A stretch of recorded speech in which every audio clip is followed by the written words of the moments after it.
Jane will be joining us in a minute, and my name is Nermeen Saadani. I'm the Regional Vice President at the Internet Society for the MENA region. I have a very good group of experts with me from the Internet Society and from other places in the world as a partner to us.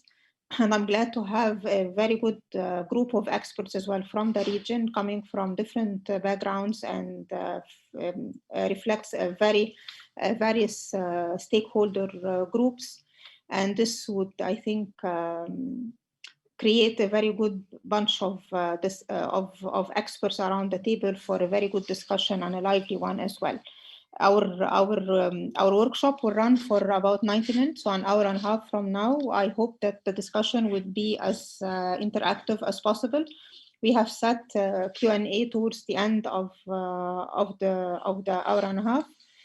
However, I think as the presenters can alert you while presenting if they would like to take questions as well during the presentations, or they would like to have it towards the end of the discussion as well.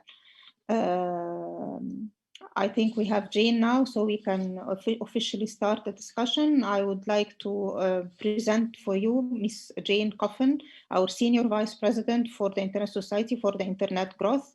Jane as well has been a long expert in the government and other private sector entities as well.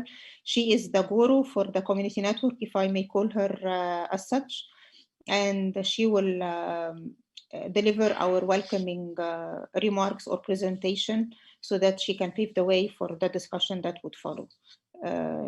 Jane, you can have the floor, please.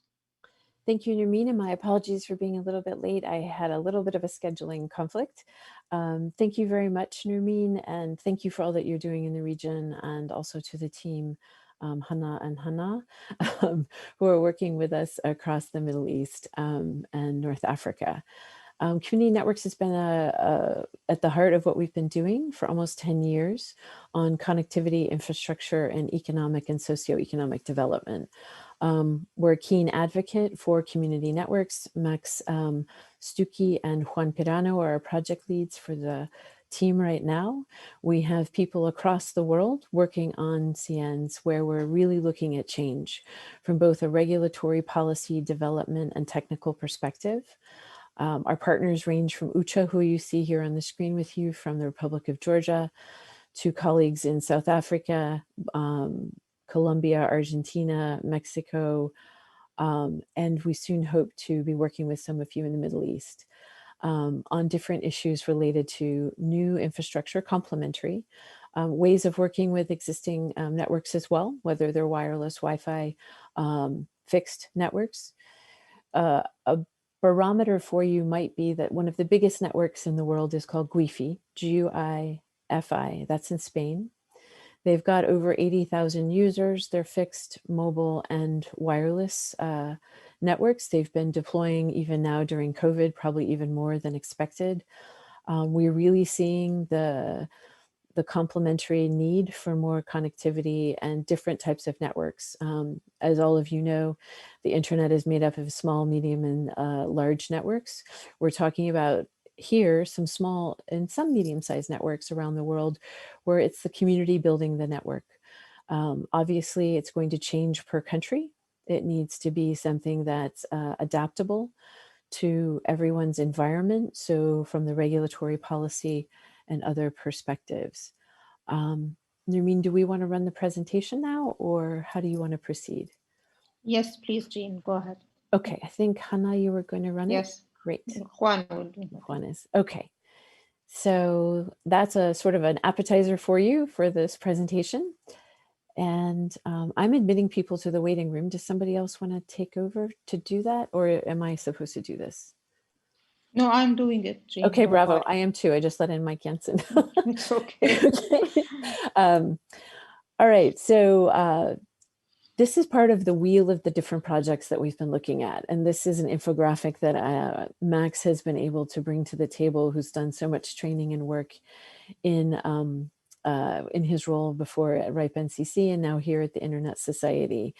The three projects that are in the Internet Grow portfolio are community networks, infrastructure and community development. That's IXPs, NOGs, and working with research and education networks.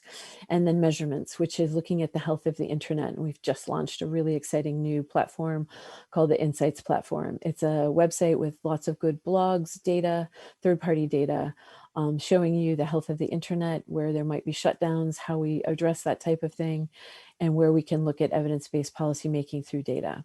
So right now we're focusing here on the community networks. These are community networks with, by, and for communities, either around the globe. We're looking at this from a regional and a global perspective. And what we mean by that is whether we're in the International Telecommunication Union development sector, or at the World Economic Forum, or with the UN Broadband Commission, ISOC has been able, with our partners internally as well, which we call our external engagement team, have been able to be participating in global fora where we have promoted community networks. For some years, there was some difficulty for some policymakers and regulators where they thought community networks might not be legitimate. We're not talking about networks that are illegitimate. We're talking about networks that come in and complement, and also this is in urban, rural, and remote underserved communities. So when you look at universal service funding language, which we're also trying to change, along with partners like A4AI and the Association for Progressive Communications, APC, we're working closely with regulators and policymakers and people like Pepper, who's on the call, to ask, gosh, if the old regs and policies that underpinned the telecommunication infrastructure are still in place, do those apply to more agile, small, medium, and large-sized networks? The answer is no. So globally, we're pushing and pulling with partners around the world, and we're seeing amazing traction. So if you look at that global level, we've seen ITUG, the G20, the UN Broadband Commission start to take a look at change in the language to facilitate more connectivity and interconnection of those small and medium-sized networks. So from universal service to licensing to funding.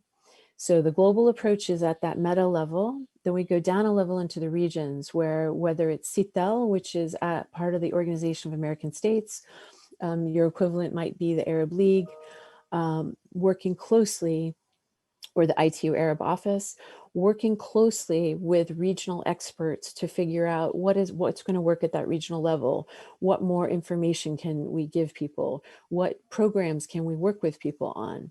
So we've been doing this with the African Telecommunication Union. We've been doing that with APT in the Asia Pacific telecommunity with CTEL. North America, it's more a focus on indigenous connectivity in the US and Canada. But in the MENA region, we want to find out where you all think, and this is where Nermeen and Hannah will come in, and Hannah, to work with you to figure out where we go, who we talk to, how do we socialize the issues more and more so the models come in that people are most comfortable with. And then we also work with governments. So at that very national level, some of the amazing work that our team has done in Brazil, also with APC has been doing amazing work with Brazil, Kenya, South Africa, to look at the nitty-gritty in the laws and the regs. And so we support very strongly the work that APC is doing and A4AI. So it's a big team effort with some of the other nonprofits around the world as well. So just to recap some of what I had said a little bit earlier, it's a complementary solution. This is a quote from our colleague Raj: from the community, with the community, by the community. You can say by the community, from the community, with the community. But what it means is that it's a community solution because connectivity is either not there, too expensive, or difficult to obtain. And so this is where local solutions come in. The key ingredient, as Max and Juan will tell you more about later, and you see Ucha here can tell you more about the local champions. The little boy you see in this picture is actually in Kyrgyzstan. It was on a trip that I was on with some other colleagues, Kevin Maynell, who's one of our technical experts, where we were scoping out whether or not we could help with a local project there. And the one above it is from Hawaii, an island where the team went in to help build more connectivity. So next slide.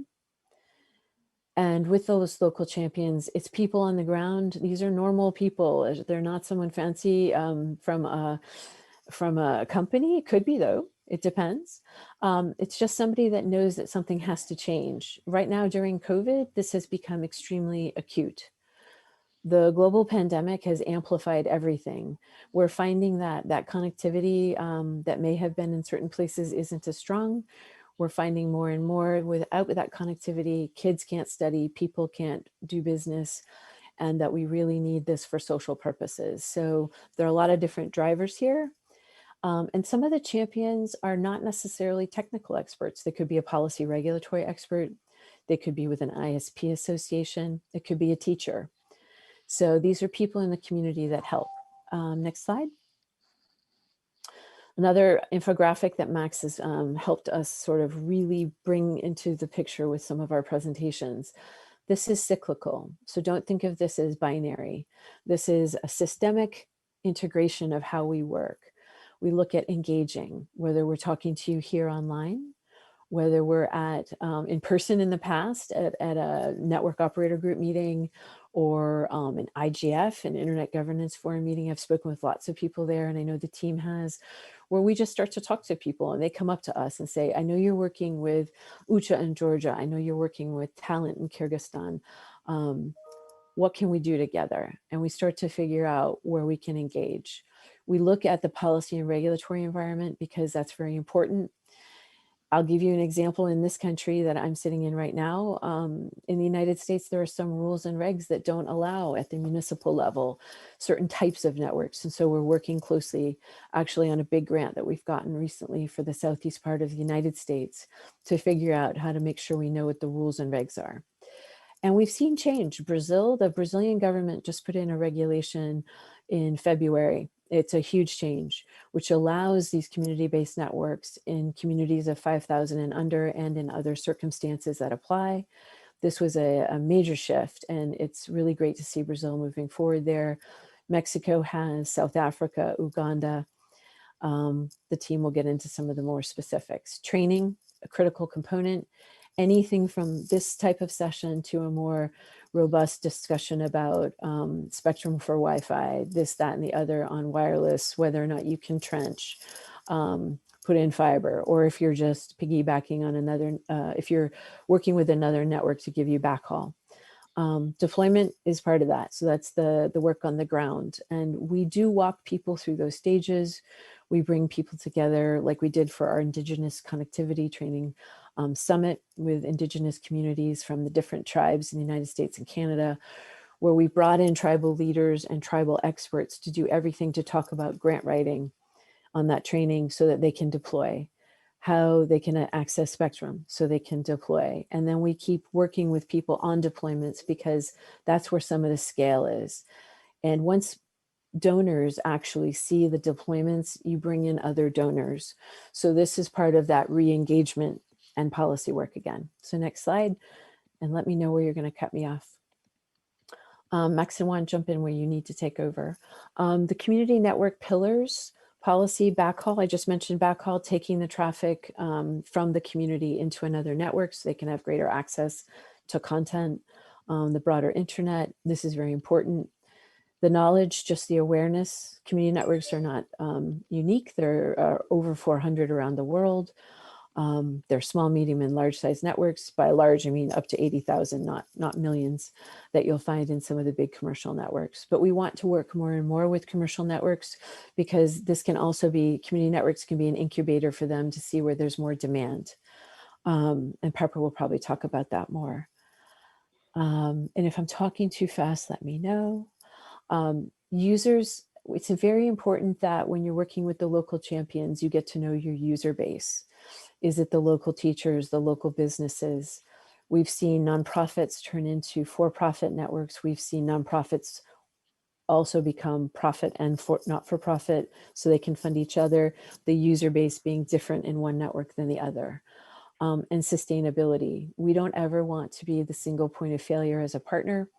We want to make sure that we're creating a broad partnership base of a pyramid so that if it's the Internet Society, APC, and a local bank working together as funding organizations and then training organizations and bringing in more people as we go, getting Ucha online with you, or getting one of our colleagues in Uganda to talk to you more about what they're doing.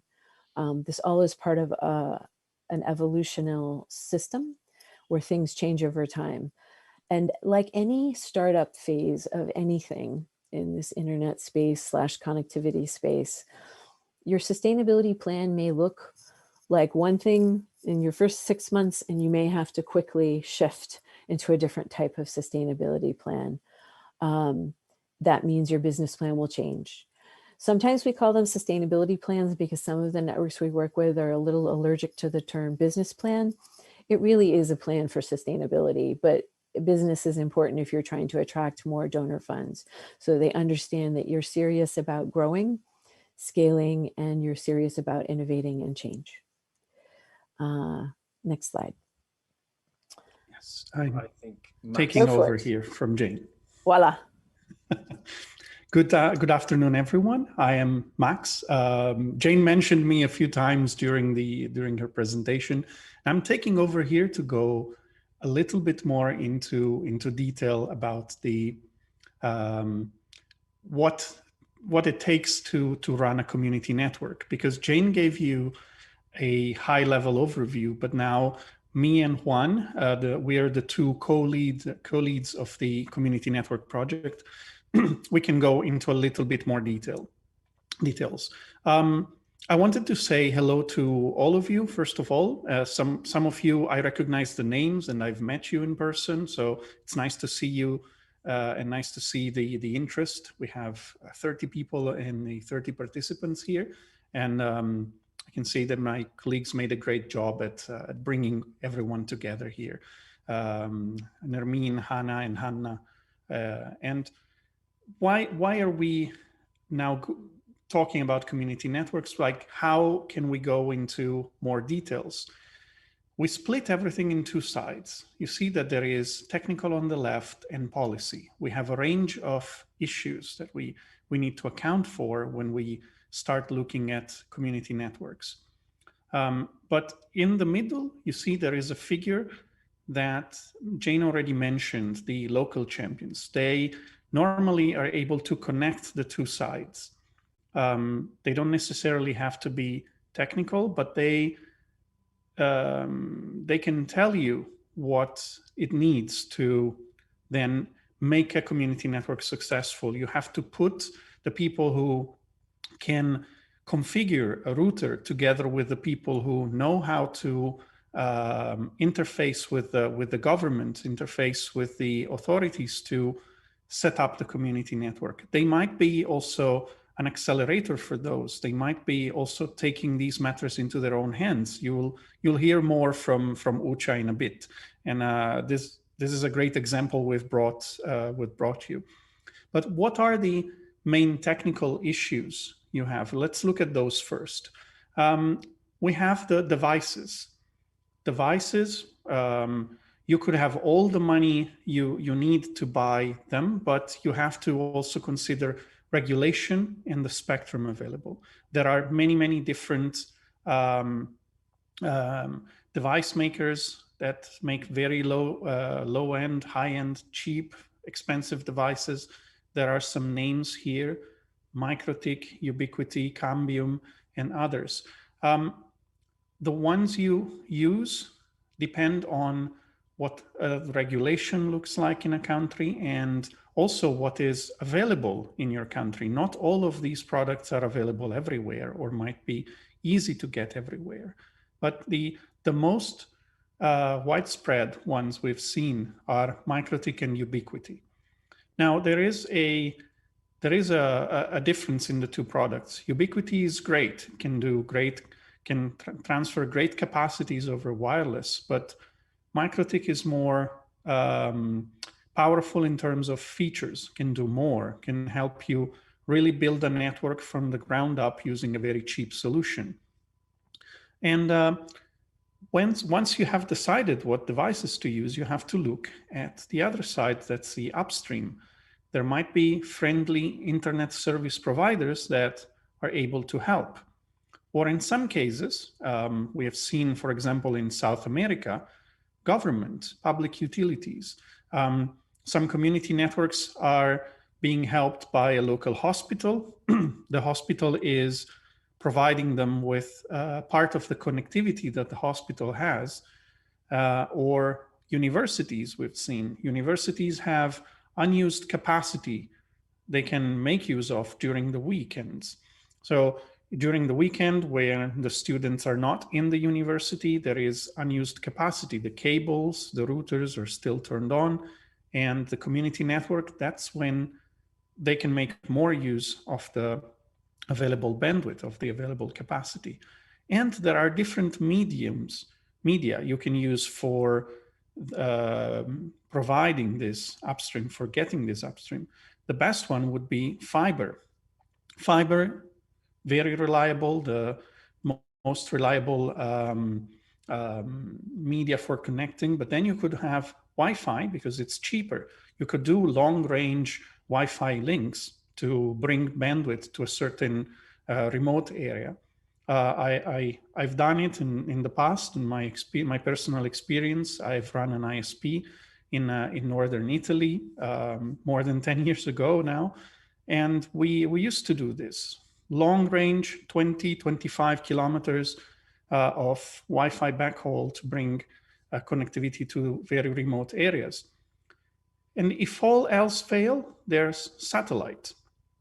You might have heard about recent breakthroughs in satellite. You might have heard about Starlink. You might have heard about other operators that do low orbit satellite systems. Those might be also an option. And hopefully these are going to be more and more widespread as solutions.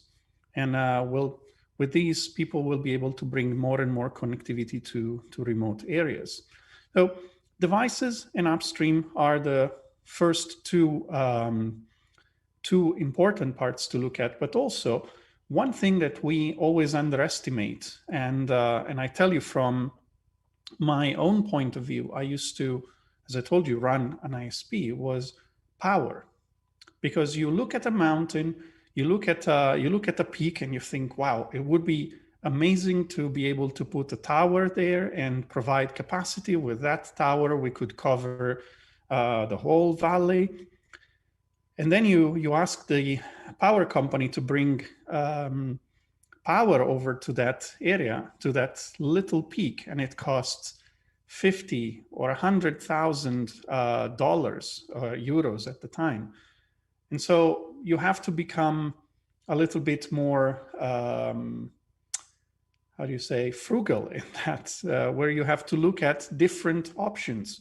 Ucha can tell you a little bit more. I know he also has pictures and maybe videos, but you have the option now of solar and wind, or a combination of the two, and batteries are getting better and better. So there are many options to look at, and not just the utilities, but also solar and wind are an option to look at nowadays. They are very efficient, and they also can provide a very sustainable way of providing power to remote areas. So these are the main issues that we've helped people fix from the technical side. And now Juan instead will tell you a little bit more about policy. Yes, thank you very much, Max. And it was good. Jane already mentioned many of them, and this is going to be just one slide, trying to bring forward some of the notions that we are supporting in terms of policy and the way that we work and how we work with partners in the ground, and in this way of making it global, regional, and local level, and in three specific streams in terms of policy. The first one is spectrum, the second one is licensing, and the third one is funding and funding mechanisms. The idea with this slide is to have these concepts and these notions of policy as a brainstorm, or having them, having all of you to see them to later on. Maybe we can discuss them more in depth, because we will require a whole hour for only one of each of them. So basically, our when it comes to transmission and what Max was saying about the capability of sending information to the internet is spectrum and electromagnetic spectrum. There are, as Jane mentioned, other possibilities with copper and with fiber, but we believe that from a policy perspective, having a focus on spectrum, because it's a finite resource that it's regulated in all the countries in the world. It's very important to focus on them. And some of the notions behind it and some of the ideas that we're trying to promote and to help our partners in the ground also promote are related to the use of dynamic spectrum and dynamic spectrum allocations, the notions of using more and more license exempt spectrum. This is Wi-Fi, and you probably heard about this new band going out in many countries in 6 gigahertz Wi-Fi 6, but also technologies that are lower in the band that were related with broadcasting and television broadcasting in the TV white space area of the spectrum. But again, these are all just concepts that we wanted to share with you, just to start the discussion probably later on the Q&A.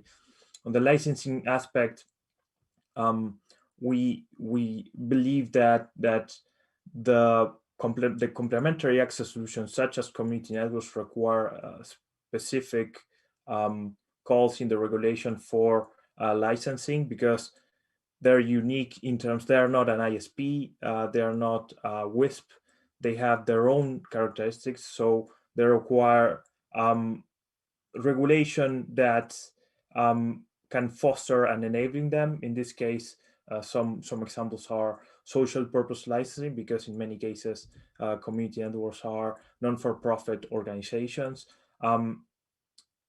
Licensing mechanisms that allow for this non-for-profit organizations to access spectrum in a very light way with light bureaucracy, making them easy to understand for people that in this underserved and rural areas, in many cases also in cities, that can implement these solutions in a very fast way to achieve the connectivity that they require, especially in this context of global pandemics. And last but not least, it will be the access to public funds to actually deploy this type of infrastructure in these places they're most needed. Again, some concepts are related with universal service funds, also tax exemptions for as you may consider to put to non-for-profit organizations. So this is a very brief and very quick overview of policy issues that from the Internet Society and with our partners around the world we're trying to push forward to enable solutions, complementary access solutions, in this case such as community networks. And now Darmin asked me to give the floor to Ucha. Ucha is the perfect example of a local champion, of a partner, and of a friend of ISOC. So we are very, very glad that Ucha make a space of his in his agenda to be here with us. So thank you very much, Ucha, and the floor is yours.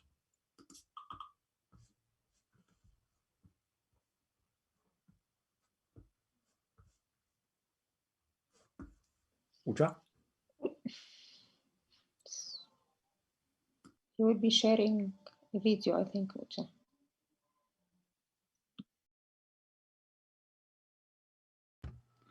Okay.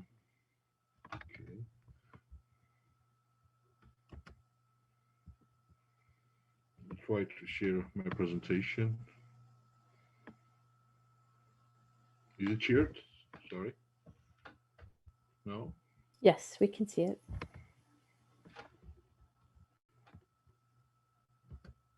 Okay, perfect. Thanks, Juan, for and thank you very much for inviting me with Georgian points. I have to. I'll try to tell about two projects, actually, Georgia, with support for Internet Society. One is Tusheti development, Tusheti project. It was done a few years ago. Another one is replication of Tusheti project, different area, uh, with few different points. The difference is area is in another project, in Child Security project, we have schools, we have much more families, but the challenges in both areas are almost same. I mean, it is very remote area near the Ingushetia and Chechnya border. Actually, it's a Georgian Russian border. I mean, the regions. So there are two passes, and for 6 months, these 7 or 6 gorges are closed because of the heavy snow. So just one way to reach this area is the helicopter. It's sometimes because it's also related with the weather. So it's very, very remote areas of my country. So we can say right now that this another project also is is almost done. So we finished everything. We covered all areas, but we have much more sites. Max told that on the planning stage, we are planning to cover these areas with 24 sites, but right now we have 54 gap fillers and mine masts there. About the budget, the budget is also different because area is different and it's different expenses. But I'll try to explain why it's very interesting from our point of view, because we have government as a donor in our project and also another stakeholders. And one of these stakeholder is biggest mobile operator here in Georgia. So they are also are inside of the project. And we have in the previous project, which was done in Tusheti, we had three stakeholders. I mean, Internet Society, local Internet Society chapter, and the local government. Another project, we have 10 stakeholders.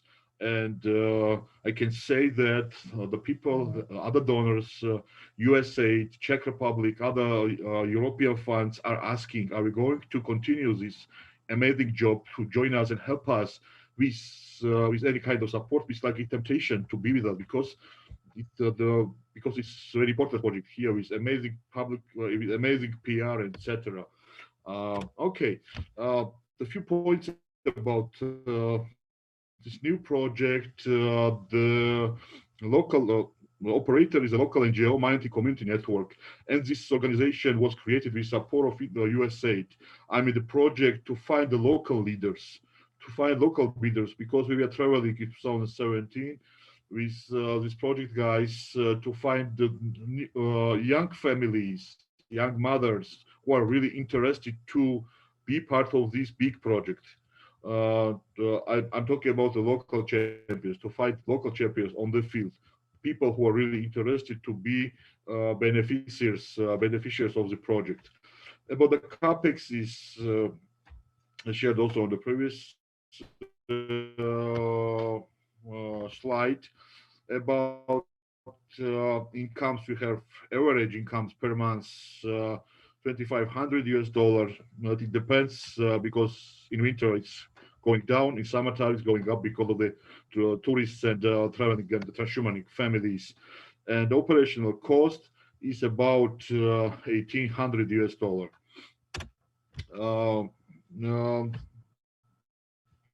Few technical points. As Max told, we are using solar and wind energy. We are using batteries, using a few different brands. It's depending of radio frequency situation of the region. For example, for if radio frequency, how to say, if area is free from other influences, we are using ubiquity and microtic is amazing and perfect. In case if we have some different other operators, Cambium is working quite properly, but it depends in every situation. So for masts, we are using small masts up to 6 meters, but also smaller one. But the main point is it's how to be transportable by horses or by people. It's the main point for this hardware.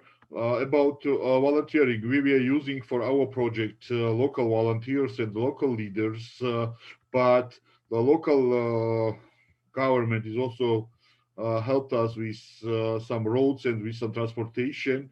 Also, regulatory body, Georgia regulatory body, COMCOM, .gz also helped with radio frequency planning.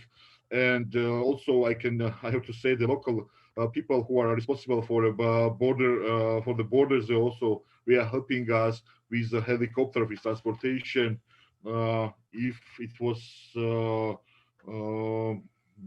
specific area. What can I say about business sustainability, the business models of these two projects?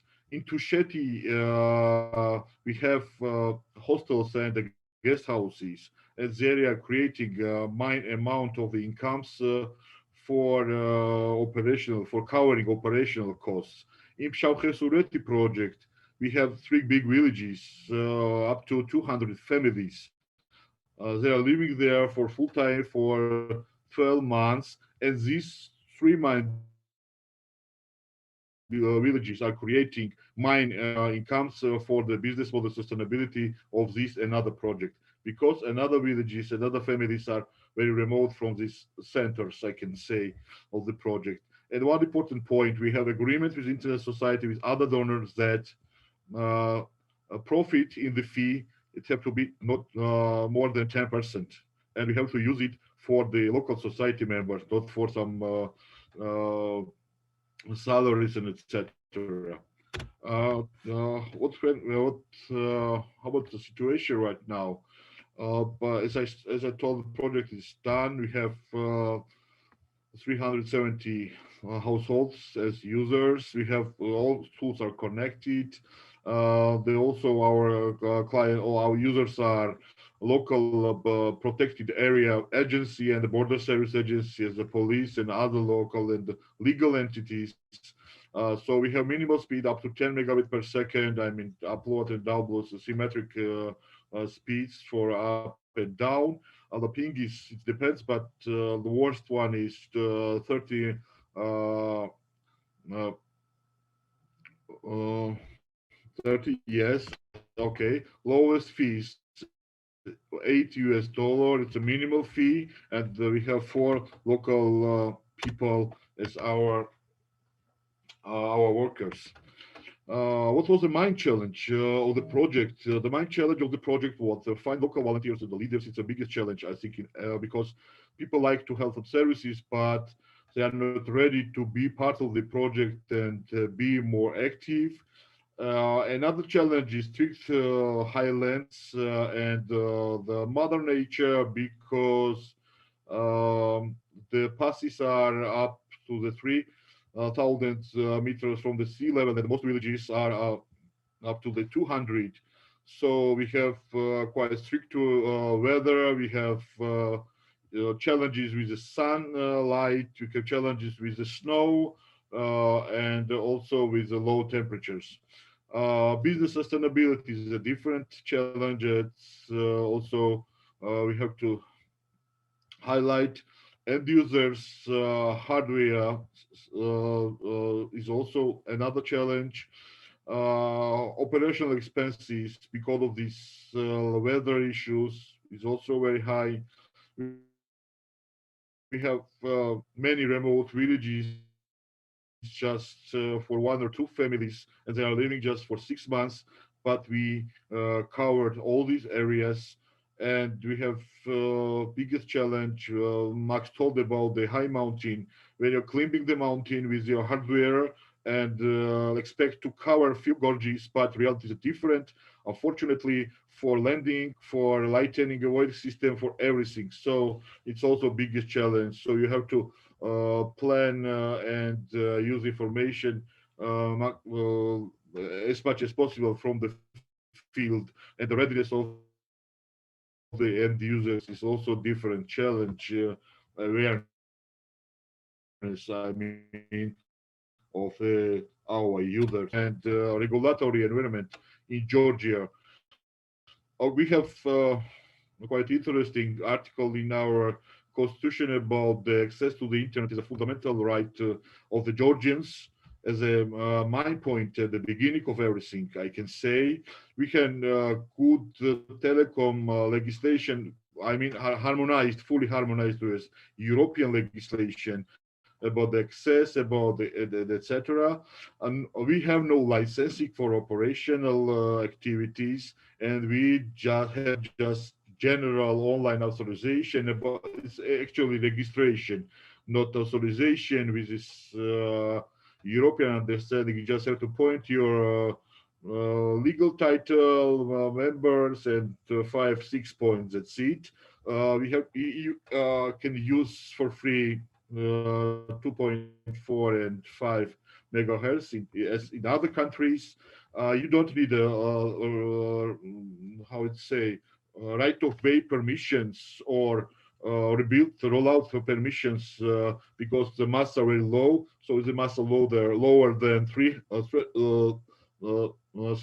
meters. You don't need any permissions, and you're out of this duty to create the plans and etc.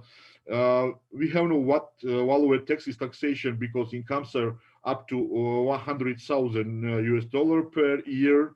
We are just paying 0.7% of regulatory information in regulatory body about our antennas, sector antennas locations, about end users and incomes. That's it.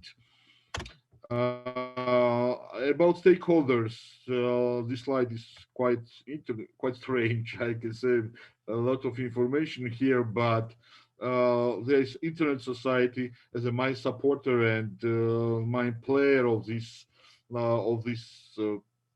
game. Czech Republic gave money for end users with families, so it's also grant Ministry of Economy up to 100,000 US dollar as a grant also from, and also you see other stakeholders in kind supporters, and they are inside of the project and continuing supporting us in these days also. So what we are going to do, we have another interesting document, I mean governmental strategy about gigabit society to develop connectivity issues and challenges and to cover our connectivity challenges in Georgia. So we have 3 levels there. Another level is openness project to connect villages and small cities, more than 200 families to fiber optic, but we have 3% out of this amount of the people. So in our governmental strategy, we have regulation, I can say, it's signed from our prime minister about support of community network of these very remote areas. I can say it's a governmental regulation right now from last year. From last year. It's also an important point to go forward and to think about another areas. That's it. Thank you for your attention. I can share a small video about our last activity.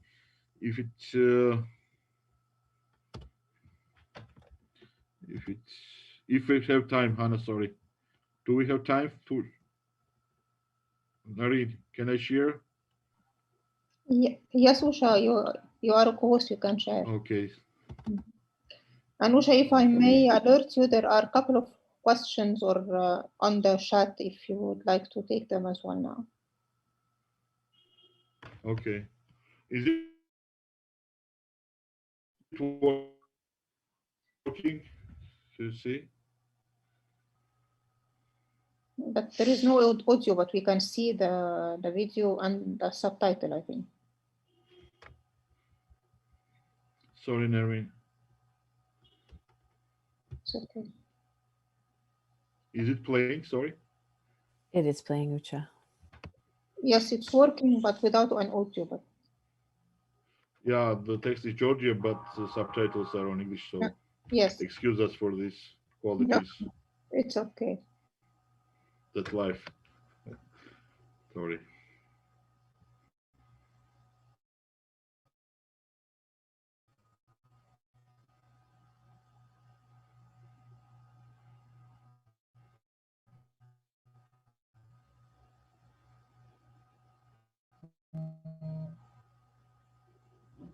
Interesting point about internet. It also this is a root of the life in the end of this video.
So if I may comment on the video and make use of the fact that it has no audio, actually, the scenery that we are seeing and the fact that there is a community network or a network out there out of nowhere, as we say, it's really something impactful. I think for people who are living or are working there in this area where there is nothing but greenery all over. They are mostly shepherds. They are traveling for 7-6 months, taking their animals and if I live may their ask you, period of okay, if I may ask you, Ucha, as life, well, after just in summer times, because altitude is quite high, more than.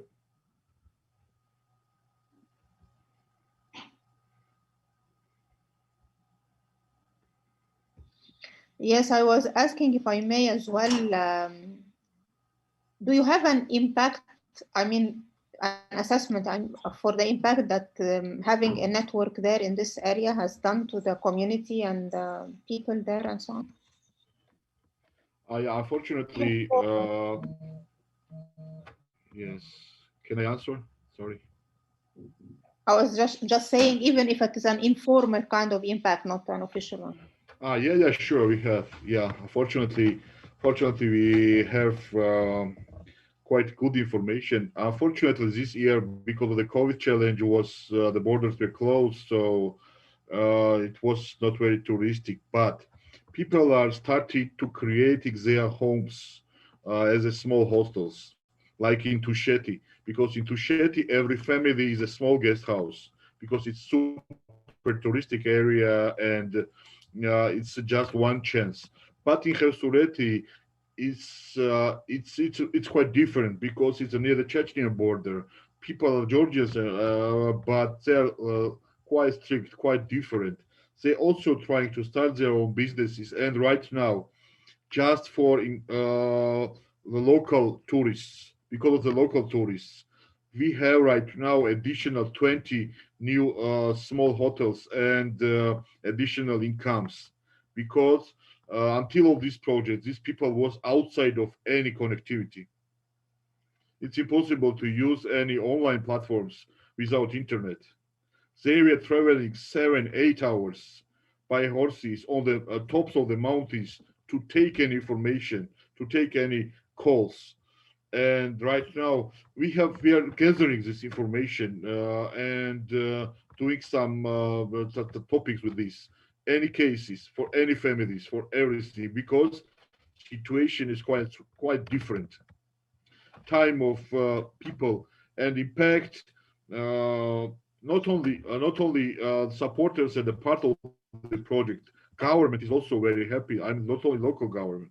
They are trying to take interviews, information to society members. We had elections 1 month ago, and until of the election, government was quite happy to share information about their participation in this amazing project. This also creating demand because you need support from government, at least to support with right of ways and some other part of the participation in the project. It's like how I can say, uh, you are giving opportunity for government to be part of this amazing project because it's a real magic. I can say with my really, it's a real magic because they are doing amazing stuff for people because they are living there without everything, without, they don't need the roads, they don't need electricity, they need connectivity, because without internet, new generation is outside of everything. Exactly. Yeah, It's a yeah, basic, mandatory thing to be living in this time of with the COVID and the lockdown. And actually, Usha, I love your passion, and I admire having this kind of belief that you have in this kind of work, the community network. And I think this is part of the success that Georgia is facing with this project. Thank you so much, Usha, for your no, presentation and the video. And I'm sure many of the group would have more questions to you towards the end. I think now we can move to our next speaker, if I may, and allow me for that to introduce my friend and our colleague, Robert Pepper, whom is well known to the region. He has been working with us for years.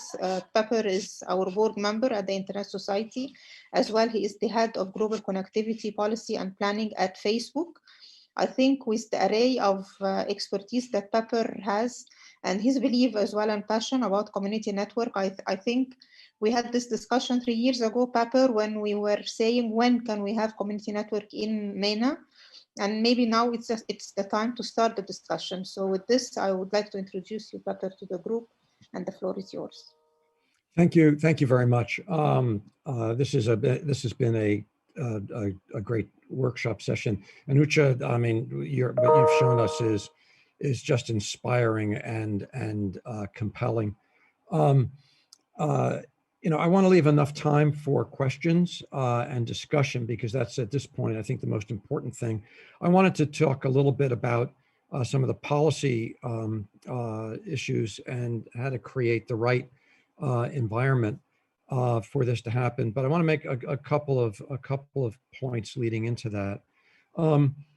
One, what Nermeen said and what Ucha made absolutely compelling is that, and we know otherwise we wouldn't be here, that connectivity today is essential. Ucha's point that especially for people in remote areas, connectivity is even more important, or at least as important as roads. From a policy perspective, I think that Juan and Ucha already covered many of the most important points, but I want to summarize those to make them very clear. One is you need spectrum.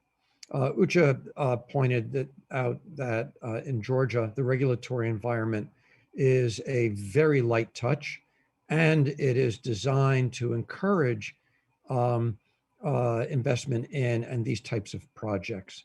So it's using licensed exempt spectrum. It reduces, or eliminates, taxes on importing and bringing in equipment. It's the the ability to use spectrum that's not otherwise being used. It's the ability to start the community network without a lot of bureaucratic paperwork.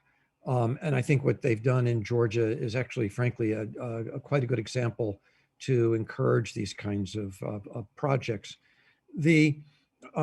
In terms of the spectrum that Juan talked about, and even Max mentioned as part of the technical, it's the types of spectrum that are needed and can be leveraged and used include spectrum that's been allocated but not assigned for other uses, and that's sort of shared spectrum. Then there's the Wi-Fi. Especially what's important is the next generation of Wi-Fi at 6 gigahertz, both outdoor and indoor, high power and low power, in order to be able to build networks that are going to meet the needs, the very specific needs of communities, whether those communities are in remote areas, like we just saw in Georgia, very remote areas, or frankly, also micro communities in urban areas that for one reason or another do not have the types of connectivity that people need to be connected to benefit. All of this goes back to, I think, a very fundamental point in terms of policy, and that is community networks and what we do, for example, at Facebook, it's about partnering. It's about partnering with government. There's a very important role for government and policy to facilitate, to enable. Going back to one of the main points that Jane talked about, and then Max and Juan talked about, is champions. What we have seen is that community networks are the most successful when there are champions among policymakers and champions from the community. And that, frankly, is what we have seen from, that's what we've seen in Georgia with Ucha's example. The second thing is in terms of partnering, and this is something that, frankly, has been one of the issues that, we're frankly overcoming, fortunately. And that is that in the past, many of the traditional ISPs, mobile operators or telecom network providers, viewed community networks as something separate from them, or a threat to traditional network operators. But the reality is that what we've seen over the last several years is the recognition that community networks also serve an extremely important role for helping create market and market demand to partner with traditional network operators. In some of the most remote areas or unserved areas, it's the traditional operators look at that and they say it's not sustainable. There's no business case. I can't afford to build a network there because there's nobody there. If I build, I will not have any users or subscribers. And so what we've seen time and time again is that community networks, bottom up, with the communities working together, bringing broadband to unserved areas, creates demand, creates the market.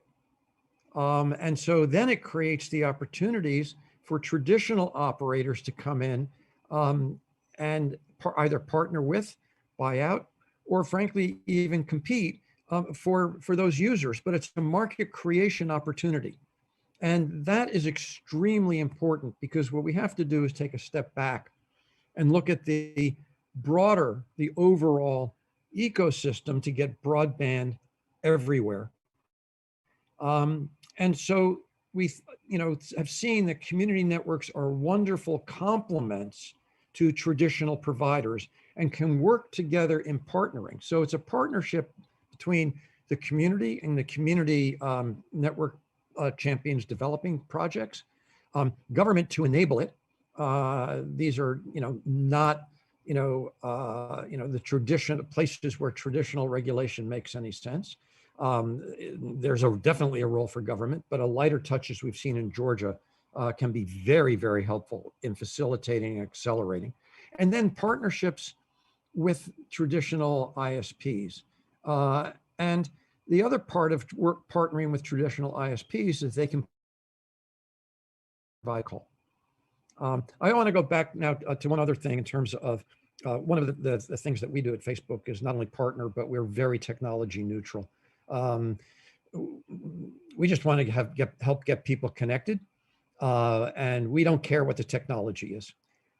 So we have projects working with Wi-Fi. We have a team developing something called Express Wi-Fi.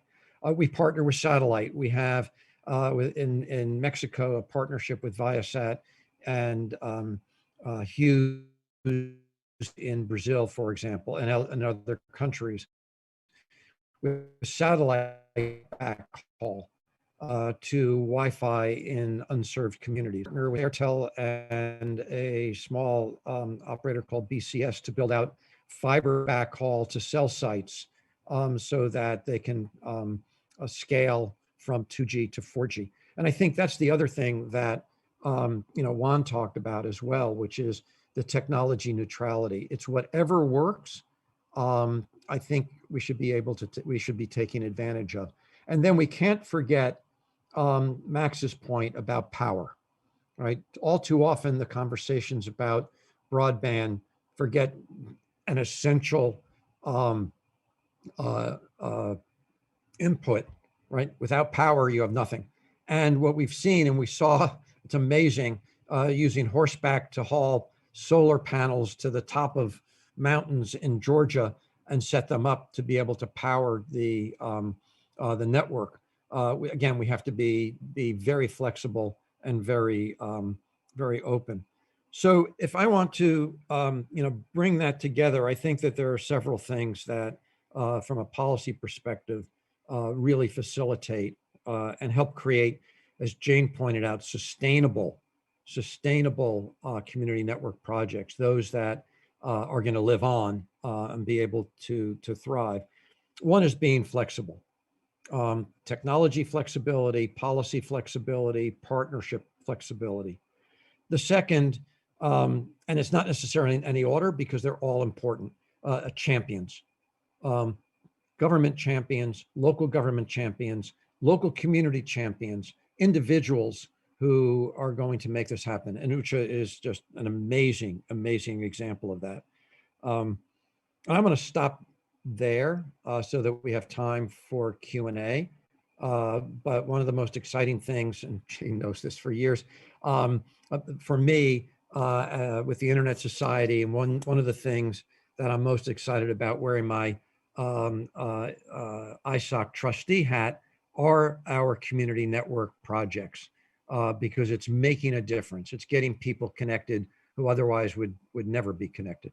And so thank you very much, Nermeen, for inviting me to participate. It's a real honor. Thank you so much, Pepper. It's our pleasure to have you always with us. And with that, I would like to refer to Max to run the Q&A. And if I may draw your attention, Max, that there is a question, I think, earlier from Reem El Masri on the chat. So the floor is yours. I had first, it's a question of mine to Ucha, because he mentioned a couple of times gap fillers, and but there maybe we need a bit of explanation for the other people in the room here. Can you explain what a gap filler represents in your network infrastructure? Oh, yeah. So thanks, Max, for this question.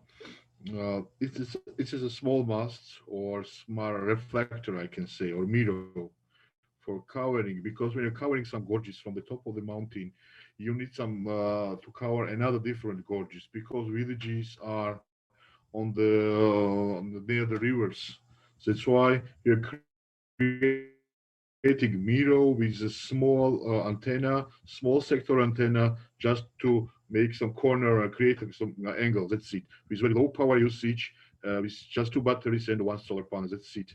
Maybe I can share on my screen with someone. I know I can send the details if you some are interested much more in this detail. It's nothing. Thank you, Ucha.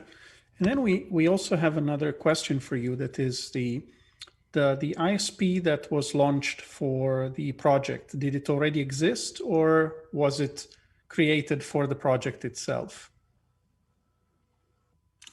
No. The internet service provider is not related. Are you oriented on the profit or not? You have to make authorization, and after that, they are internet service provider. But our community network is Tusheti and also they are internet service providers, are paying this 0.7% for regulation fee, and that's it. Yes, they are internet service providers. They have to be, because you have no permission to sell internet, I can say, for end users without this authorization. And they have a special one that was requested specifically for them and for the community network, right?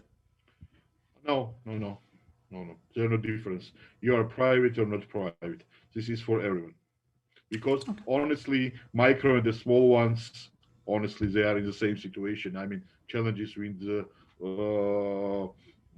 SMP operators, etc. So that's why the situation is same for everyone.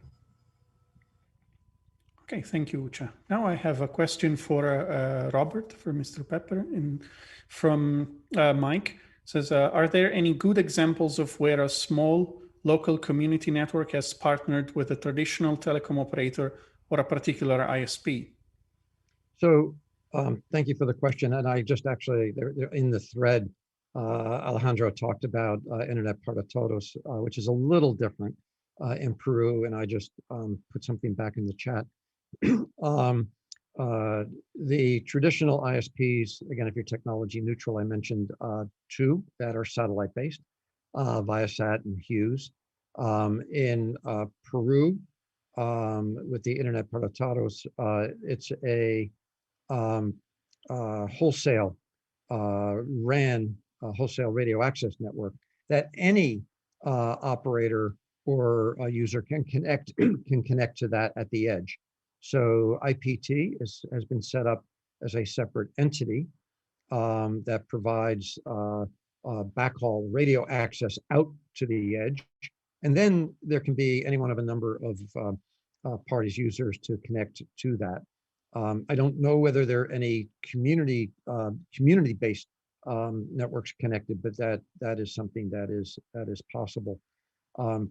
And there are others where, for example, part of the partnership has been using and Jane may know of some of these as well, using the traditional ISP for backhaul, where they're not using off of their mobile network, where they're not actually in a community with access a cell site that is providing a commercial mobile service. So these are some really good examples. In Peru, I just put in the chat, it required a change in the law, because the traditional licensing regime meant that the licensee at the time, Telefonica, had the spectrum and the obligations. Any of the other operators had to also have their own spectrum. One of the big insights from the government in Peru was to have effectively shared spectrum in the remote area to create the radio access, the wholesale radio access network. Thank you. I have another question, and this comes from, this is a personal one that I have. It's, I mentioned it during my quick presentation, but there is a player now that got on the field and seems to be changing a bit of the landscape. Many people are talking about it. I am on a couple of groups of discussion about from wireless internet ISPs, and many of them are worried about this new player. I'm talking about Starlink. I'm talking about also the fact that OneWeb also resumed service again a couple of weeks ago. How do you think this is going to change the landscape if we consider also the maybe Loon from Google, and then other initiatives from Facebook as well? How do you think these are going to change the community networks landscape?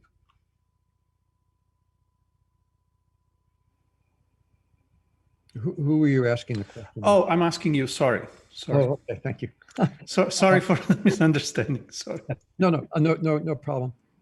Again, I think that we have to be very open and technology neutral. The point is getting people connected, and some of the new satellite systems are very exciting, extremely exciting. Part of the earlier OneWeb initiative, and that also now at the working with the ITU and the Broadband Commission, there's a project, the Giga Project, which UNICEF is also very involved in, is connecting every school. So if you think about satellite to locations like schools, and then schools can then become community hubs. I mean, you talked about using hospitals, using universities, using schools. I think those are some great examples, Max. And then you have to get out into the community. The extent to which some of these satellite systems are going to be providing access directly to end users, that's great. The focus should be we want everybody connected, and whatever works, we should be able to partner with and use those technologies. And we'll see what happens. I mean, there's a lot of satellite activity, and some of it's very exciting. Yes, I mean, my question was actually pointed to the fact that we have a sort of a breakthrough. I mean, I grew up with satellite. I come from northern Italy, and initially we used it for just one-way communication. We would be having, dial-up on one side or an ADSL on one side, sending our data, and then receiving broadcast data from the satellite. But that was really expensive, although it gave us a little bit more bandwidth than what we could afford with DSLs or what was an E1 at the time, or very expensive media. Now, the fact that this is reaching the price point where many more users will be able to afford it, even in rural and remote areas, is going to have an impact on how many people can be connected, but at the same time might be counterproductive for community networks, because people might at one point say, why would I have to run a community network when we have this, when we have Starlink? And that is what I'm worried about personally, for example. Yeah, so, first of all, for many, many years, the satellite industry said we're going to have great broadband at low latency in 2 years, right? And every year it was 2 years, and every year it was 2 years more, 2 years more. But it's here now. These VSAT systems actually are quite good. The costs for them to build and launch have come down dramatically, and therefore prices can come down. Latency is much lower. And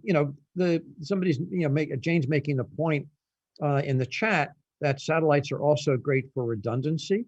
I don't see these as mutually exclusive. The work that we're doing with both Hughes and Viasat around the world, combining satellite backhaul, downlink and uplink with lower latency, with Wi-Fi in the community, Wi-Fi in the schools, is again a type of partnership.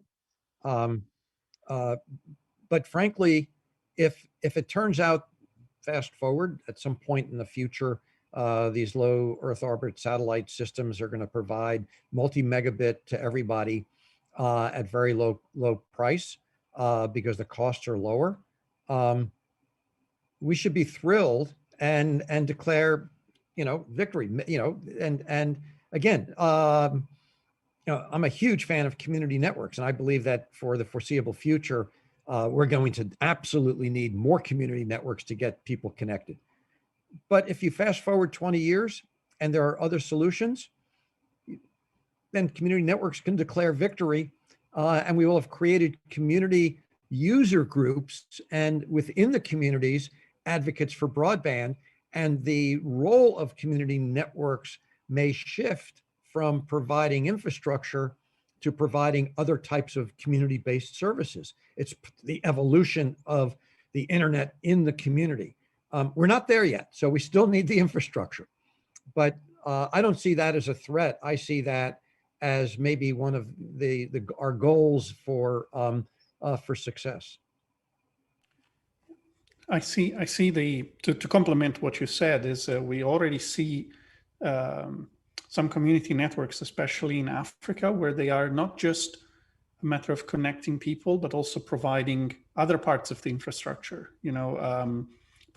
because then we move the problem from the access itself to having the devices to get to access the internet. And then in some cases, that's also another problem that we need to solve in the long run. Yeah, and frankly, if you look at people who are, people in places that are not connected, there's a supply side, which is the network. You need the connectivity baseline. Without that, nothing happens. But then even where there is the connectivity as it grows, there's still other issues in terms of adoption and use and local programs, local content. And so I don't see these as mutually exclusive. I see these as very complementary. And that's a really great point. Perfect. Thank you very much. Thank you very much.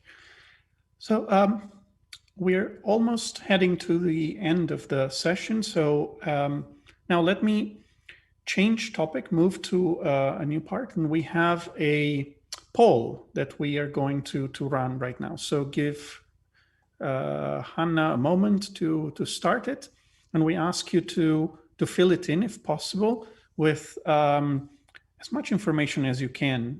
This is just so that we get an idea of how the situation is in your country or your personal ideas on community networks, and this will for sure help us also plan for the work we can do in 2021. So I'll give you a few moments to look at the few simple questions you have on screen, and we will be really, really grateful if you could provide some answers so we're able to target better 2021 in the MENA region for community networks. Thanks a million, Max. And just one more question on the chat from Haytham Al-Hajri, if I may. What about SpaceX project? Do you think it is feasible to partner with them to cover remote areas? I don't know if you can take this or anyone else. Is it for me or Robert? I or can help Jane? here I think too a Jane little. can. It's funny you asked the question because they've been in contact with us. As Pepper may know, some of you may know, there are a lot of people in this industry, in the LEO space, that the low Earth orbiting satellite space and industry, that we've known for years through the ITU work and through and they've contacted us because they've actually just worked with a tribal community in the United States in one of the Northwest states called Oregon. It's a tribal community that did not have connectivity, and now they do, thanks to the backhaul and sort of the network that the SpaceX has been able to put in with them. They've contacted us to see if we can explore more opportunities. So Max and Juan and I will be taking a conversation with them in early 2021. They're still trying to work out some of the orbits and get the satellites launched. And so I've had interesting conversations with them about where the satellites are and which parts of the US and other parts of the world they hit. So it's definitely a potential opportunity for sure. And as Pepper's saying, there's some companies right now like Viasat and Hughes who are rolling out some local, rural and urban solutions. It depends on the spectrum available and where they have licensing. But it's a very interesting opportunity. Thanks a million, Jane. I think we have another question from Reem. Reem, if you can maybe voice out your question instead of writing, because I cannot find it in the chat right now. Reem, are you here with us? Yes, I'm here. Let me turn my camera on, maybe become more personal. Hi. I had a question for Robert as well. Maybe it's I have to do more research, but since you're here, I'm wondering if what are the incentives for Facebook to get engaged with community networks, and also is the connectivity to do you provide connectivity to the international network, or do you provide connectivity to Facebook Free Basics as part of your initiative to connectivity networks? It's a multiple part question. So that's a great question. We work with, for example, community and community network groups. Again, I mentioned several that you're using the satellite backhaul. We have a number of different projects. We have a part of Facebook that focuses on connectivity is called Facebook Connectivity, FBC. And they have a team that works on developing projects, particularly in rural areas, called Network as a Service.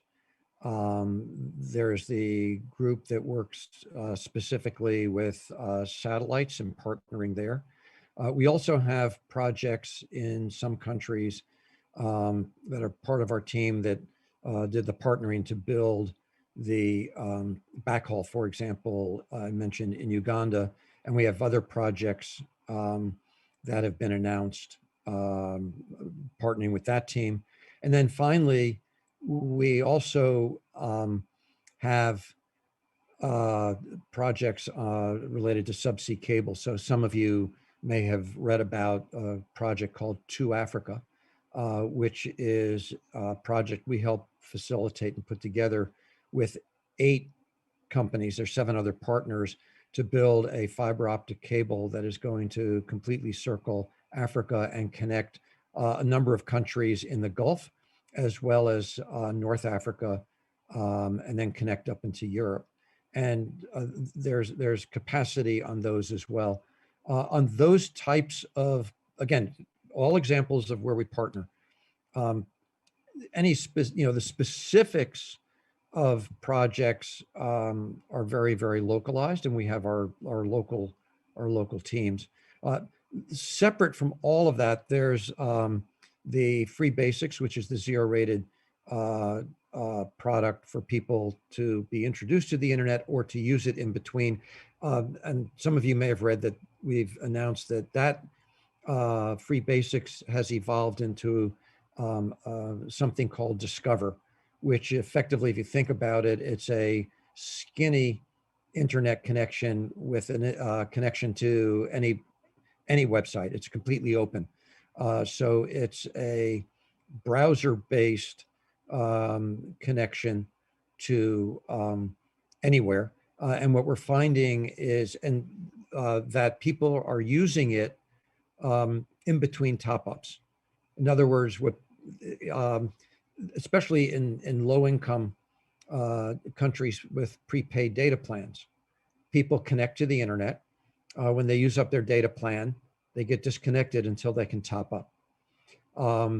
With Discover, with Free Basics, but now particularly with Discover, the way it works is people are staying connected at a narrow band rate. I mean, think about the dial-up internet, text only, but they are able to stay connected until they top up, and then they go back to the full internet experience. And so it's it's almost like a lifeline way to stay connected to the full internet in between topping up data plans. The Discover, Free Basics, and now Discover is something that's been made available through partnerships with traditional operators, and it's really they're the ones that offer it. We make it available, but they're the ones that offer it. We don't offer it directly, and it's being used in, I don't know, 60 some countries with multiple operators quite successfully. And I'm happy to follow up offline because I see that we're actually past time now. Thank you so much, Pepper. And in the few minutes that we will be closing the session, I think I need to urge participants. We have only received 8 out of 16 answers on the poll. I would urge you that you continue answering the questions, if I may. And if you allow me, I think we need to close up the discussion. I think this is one of the very interesting discussion, even for us as a team at the Internet Society. Community network is something that we feel very passionate about at the Internet Society, and even on a personal level, we believe that this is the time that we need to collaborate together as with our different hats and backgrounds to provide internet for everyone. And when we say everyone, we really mean everyone, everywhere.